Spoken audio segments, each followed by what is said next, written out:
Billie Rae Brandt. Finally doing a video on her. A lot of the TradCon women I kind of ignore because I know they're full of ish, or the ladies that claim that they are part of the quote unquote manosphere. I would consider myself an ally or a part of the manosphere. If you don't stop. Anyways, man. So she's one of those, right? And she had recently got exposed, for kind of being a hypocrite. And ever since then, since she's kind of gotten exposed, now she's been kind of like, oh man, the manosphere is not it's a toxic place. But anyways, she is going to, specifically, let me hold on, let me read the caption of it. Manosphere content is making men hopeless, according to her, right? So let's hear her out. Fair use. Let's make sure everything's looking spot on, and fair use again. Manosphere content is making men hopeless. Just a month ago, I would have identified myself as a Manosphere creator, believing it genuinely wanted to help men, calling out modern feminism, promoting masculinity, and empathizing with the struggles men face. Men are definitely facing serious issues that I and other creators are well aware of. But the Manosphere and its key figures have lost their way. Instead of addressing these issues with hopeful solutions, it's become a non-stop dunk contest on women, where the absolute worst examples of what it means to be a woman are deceptively promoted as though they represent the average woman in modern society. Which leads me to the most important point. You have to keep in mind that top creators are feeding an algorithm where negativity sells, and their cause takes a backseat to their need to satisfy an audience. I have experienced this firsthand. I posted reactionary content because I knew it would pull people in. But I stopped because this only drags viewers deeper into hopelessness. They stop thinking about the things they can improve and instead focus on the enemies highlighted by creators. This doesn't help men. It only leaves them angrier and more isolated. And if that wasn't enough, the angriest voices head to the comments section and create a groupthink trap where even level-headed men can lose hope, allowing a vocal minority to shape their views of women and dating. In reality, many men, short, fat, tall, skinny, paycheck to paycheck, wealthy, are living fulfilling lives with incredible women who love them. As of 2019, 61% of men aged 25 to 54 have partners. And I've got news for you. 61% of men those ages are not 6 feet tall and making 100K and looking like Thor. So the next time you're consuming this content, ask yourself, is this just a dopamine hit, a way to validate my victimhood, or is it actually making me a better man? If it's only fueling bitterness, it might be time to seek content that actually helps you rather than just feeding your resentment. Is she done? Oh man. I'll say this: it's easier for a guy like me to see through women like this because I had teachers like this growing up. I'm gonna keep it a buck with you. I've had teachers grow. I was enemies with teachers like this growing up, right? Um, don't know what they talking about half the time. Making enemies with kids when they're 20, 30 years older than them, right? I found teachers like this appalling, and like I said, most of those were female teachers, mind you. But that's a whole other story for a whole other day. Anyways, sorry for reminiscing. Let's replay this and break this down. Manosphere content is making men hopeless. Just a month ago. Making men hopeless or making you hopeless? Because that money's drying up. Men aren't listening to what you have to say anymore because they're realizing who you really are. Part-time grifter at best, because she has a husband.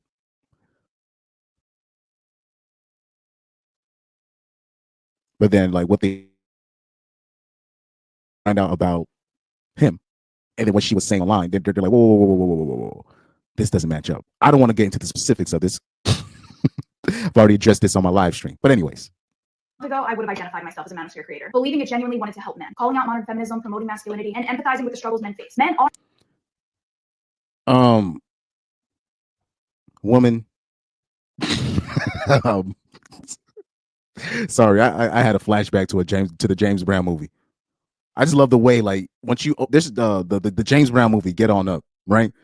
There's a scene that opens up to James Brown questioning his woman, why she didn't answer the phone while she was in the bathtub or something. And then I just love the way the scene opens up. When you click the video on YouTube, the scene, it just starts off like this. Woman, I called you yesterday. It's just the way it opens up. Woman, I called you yesterday. Anyways, for her saying that what she say about empathizing with men and promoting masculinity, I would consider myself a part of the manosphere.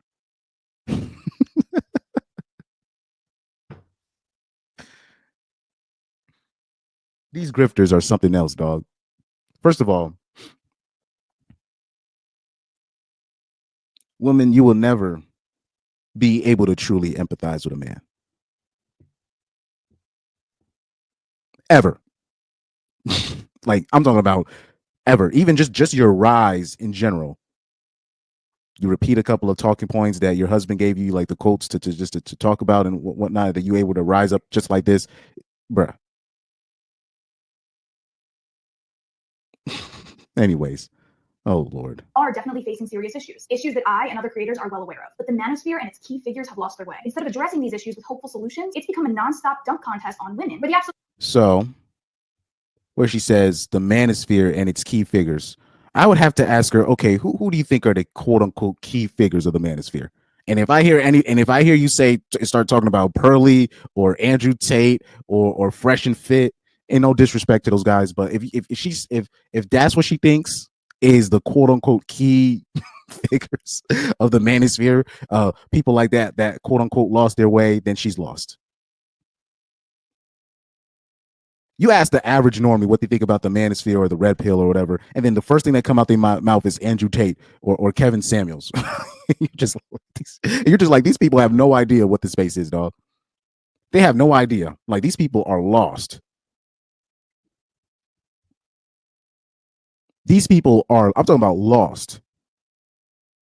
That's the first, like, you'll like, and it's funny because you'll try to make a point, like in a comment section or just in real life, and then what they do to shut you down is, oh, you're just a Andrew Tate fanboy or a Kevin, and you're just like, I've been saying this for like I'm like since 2016, 2017. What are you talking about?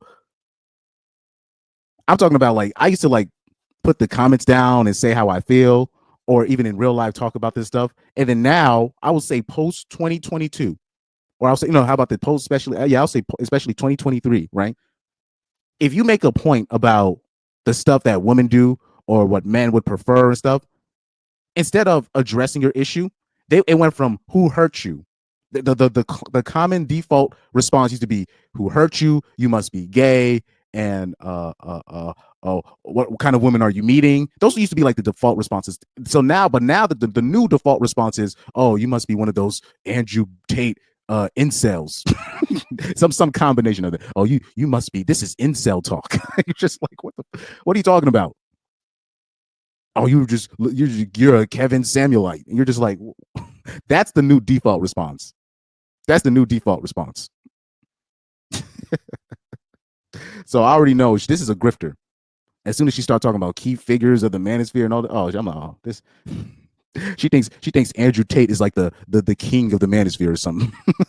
Absolute worst examples of what it means to be a woman are deceptively promoted as though they represent the average woman in modern society, which leads me to the most important point.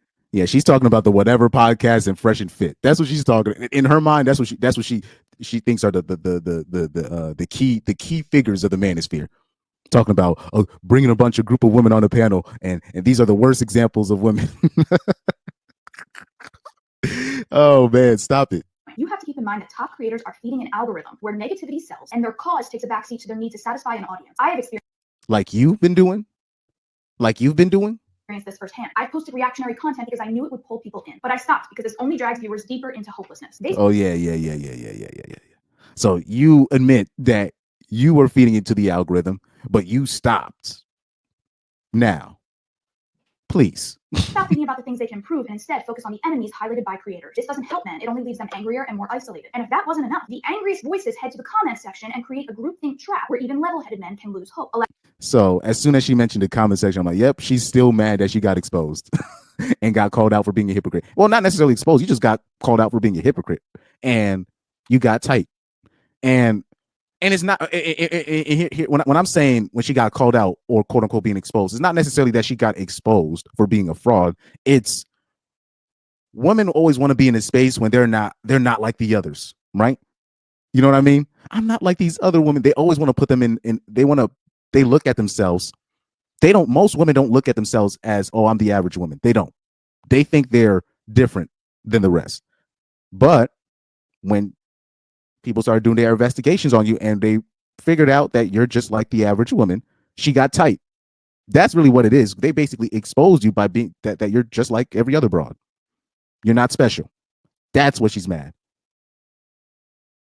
She's mad that the dudes are not looking at her like as the example beacon of womanhood. They're just like, oh, you're just like the rest of these broads. That's what she's mad at. Allowing a vocal minority to shape their views of women and dating. In reality, many men, short, fat, tall, skinny, paycheck to paycheck, wealthy, are living fulfilling lives with incredible women who love them. As of 2019, 61% of men aged 25 to 54 have partners. And I've got news for you. 61% of men those ages are not 6 feet tall, making 100K and for her to even bring that up, I can already tell. First of all, there was no real genders to it. She just said partners. That's point number one. Number two, I can tell she's one of those bras that be like, man, you must get married. Did you read that stat? Most men that are married are happy than men that are single. you know the study I'm talking about, that the one that women will bring up. And that's how you know women are unempathetic. Because most men know that statistic is not that they know that statistic is not true. If the first thing that if a woman is mentioning is marriage statistics in terms of happiness, that's how you know that the they just women don't. That's how you know women don't really care about men's happiness. If you're an actual empathetic person or a person that actually pays attention, they don't understand men can be literally going through cancer, and I'm talking about gut ripping, stomach turning, like, or what, forget cancer, just going through something horrific. But if he's in a quote unquote stable situation on paper, even if he's not getting sex from his wife, he's going to say, if somebody asks him, are you happy? He's going to say yes, even if he's not. Now, for some reason, I don't know how women still don't see this. It's either they don't care or they're retarded. But I will just say they just don't care. So that's kind of what I lean on. I just think they just don't care, because I'm like, do you guys actually pay attention to married men? Most of them are miserable. But even if they're miserable, they'll just say, I'm good. And I don't know why they can't even make the connection. If you ask the average man just in life, hey, yo, how's it going? You good? Oh, yeah, I'm good. And I'm talking about they can be going through whatever. Like, I'm talking about something horrific, and they'll just be like, I'm straight. Ball up top. Did you see that tweet that went viral when the guy found out the baby wasn't his, and he just said, found out baby wasn't mine, ball up top? That's the average mind of the man, of men, of most men. Nothing is more traumatic to a man than that. And then it's just like, that's just the mentality, ball up top. So even if we're miserable in a situation, you happy? You happy in your marriage? You'll be like, yeah, I'm good. I'm good. Like, so they always will bring that up. And I'm like, these people really don't pay attention. I'm like, they really don't care about men. So I can already tell she's one of those broads that believes in something like that. Looking like Thor. So the next time you're consuming this content, ask yourself, is this just a dopamine hit, a way to validate my victimhood, or is it actually making me a better man? If it's only fueling bitterness, it might be time to seek content that actually helps you rather than just feeding your resentment. And a lot of what she's saying here, she's projecting. she's projecting her own resentment, because she now resents the space that made her famous, because that same space kind of sees her for who she really is, and it's nothing special. You're not that guy, pal. You're not that guy. Or in her case, you're not that gal, pal. You're just not that gal. And she got exposed for just being like the rest of the broads, saying one thing and really in practice she does something else. But like I said, that's it's not just her that does that, you know. It's not just her.